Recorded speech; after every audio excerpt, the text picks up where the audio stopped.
So barn swallows breed in barns. Females really have the upper hand in the mating game. Males are kind of a dime a dozen, and females are really holding their cards close to their chest. When we manipulate a male's color to look darker, he does better. He attracts more mates, and he has more offspring. This is the currency of evolution, having a number of babies. The surprising finding is that by simply changing a male's appearance, his physiology also changed.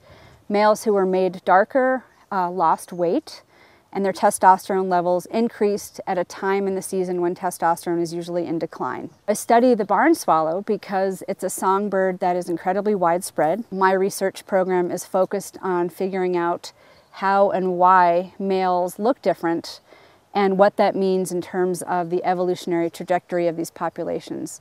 What we believe is happening is that we are actually able to record evolution in action. That is, we're studying the formation of new species as they are evolving. Barn swallows are highly social, and we can actually manipulate a male's appearance in a very naturalistic way that's very powerful. Relative to other songbirds out there, their nests are easy to find and they're pretty easy to catch. And when you do catch them, they're fairly willing participants. We have about 60 sites in Boulder County, not too far from campus. This morning we are at a study site east of Longmont, not so far from the foothills of the Rocky Mountains. Using mist nets, we capture individuals very temporarily.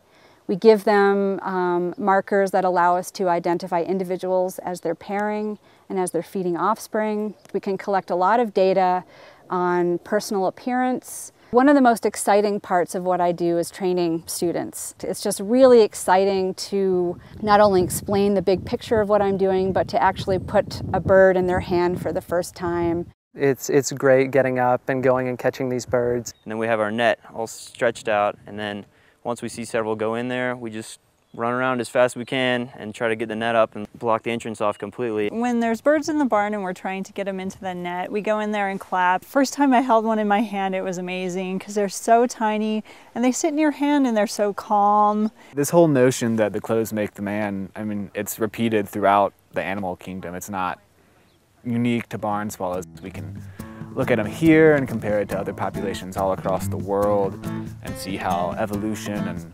geography has shaped these characteristics and then how that shapes sexual selection. It's actually impossible to do my work without their help. I love the process of mentoring.